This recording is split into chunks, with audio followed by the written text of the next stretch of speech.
Bill just said, just come and share your thoughts, your stories, your ideas. And I guess that's how I process information. That's how I process my world. So I'll tell you a little bit about myself and why goalkeepers mean so much to me. So in case you don't know me, my name is Trevor Noah. I grew up in South Africa during a time known as apartheid. And for those who don't know, apartheid was a system of laws which made it illegal for black people and white people to integrate with each other, amongst other things. You know, black people lived in separate areas to white people. They had different rules. They were segregated. And this was particularly tough for me because I grew up in a mixed family, right? Well, with me being the mixed one in the family. My mother's a black woman, Xhosa woman from South Africa. And in case you're wondering, Xhosa is one of the languages with the clicks in it. Xhosa, right? Xhosa. But not like in American movies. I've seen those movies where they have the Africans and they're like, no, no, man, no, no, no, no, no. That's not a language, all right?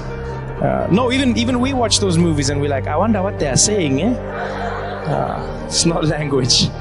But my mother's a Xhosa woman, South African. My father's Swiss from Switzerland, and was a white man, and so, well, still is a white man, didn't change.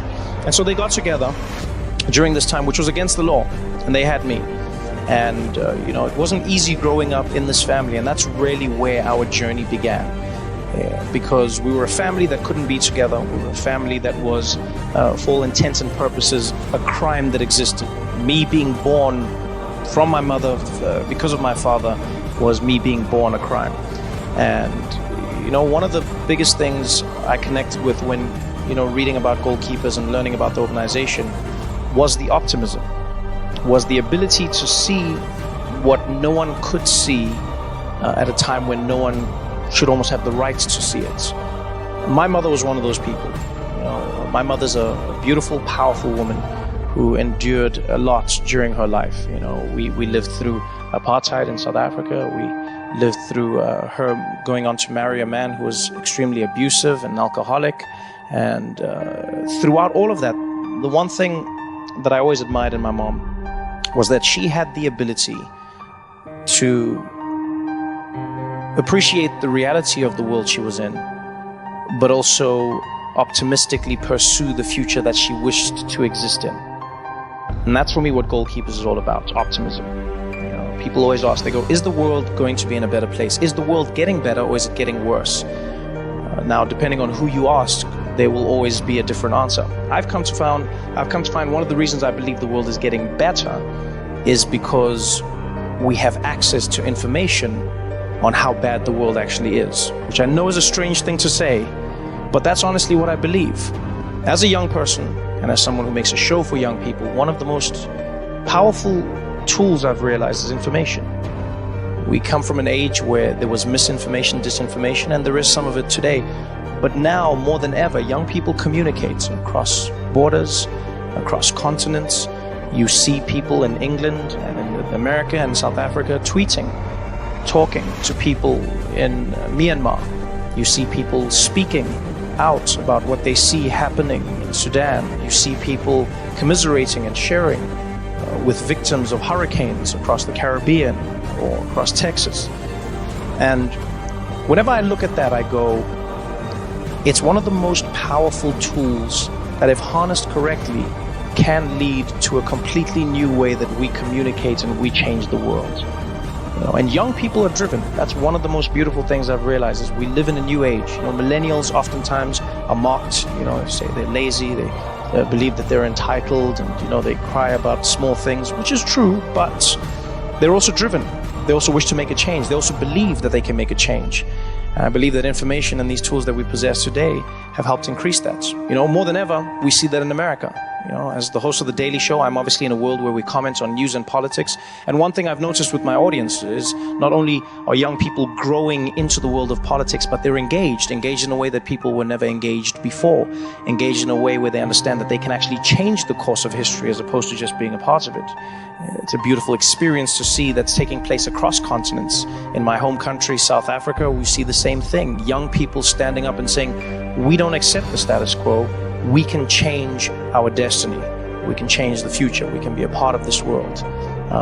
And essentially, that's what's happening in America right now. You feel it. You know, people always come up to me and they go, Trevor, as the host of The Daily Show, how do you feel about Donald Trump? And I say, well, I don't know how to feel about him. That's the honest truth. He's a paradox for me emotionally. You know, one part of me is terrified at the notion that he's president of the most powerful nation in the world. The other side of me knows that every day he's going to make me laugh. I cannot deny this. The best way I can put it is, it's almost like there's a giant asteroid headed towards the Earth, but it's shaped like a penis.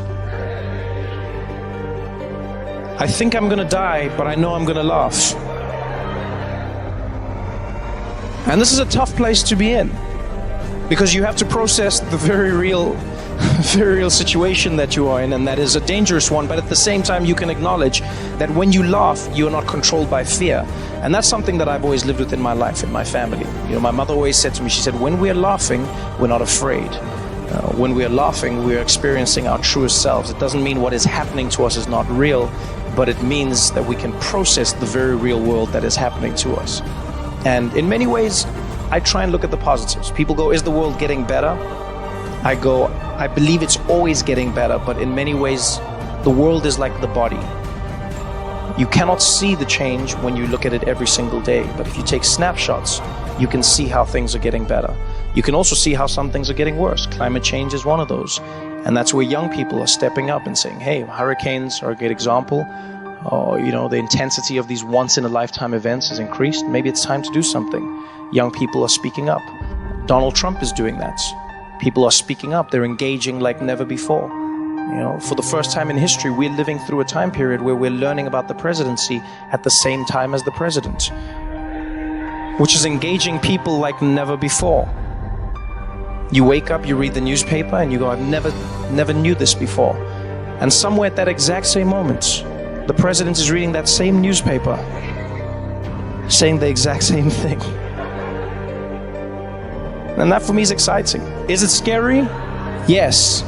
But most exciting things are scary.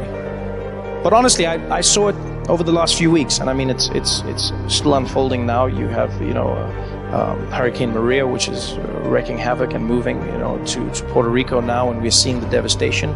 But we've also seen the giving. You know, I was touched by how many people, even on our show, reached out.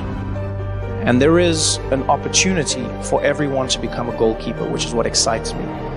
And that is, in this new world of technology, we have the opportunity to engage with activists on the ground level. People often mock millennials and they say these are hashtag activists. And I argue they're hashtag activists until they're given the opportunity to take it from a tweet into the streets. And so I urge every single one of you in this room, if you have the power, if you have the ability, if you have the information or the knowledge, take these people up on what they're offering. They're energized, they're optimistic, they're powerful beyond all measure, and I'm proud to say that I'm one of them. I'm a millennial, and by proxy, I hope to be a goalkeeper. Thank you very much for having me, and congratulations on everything today.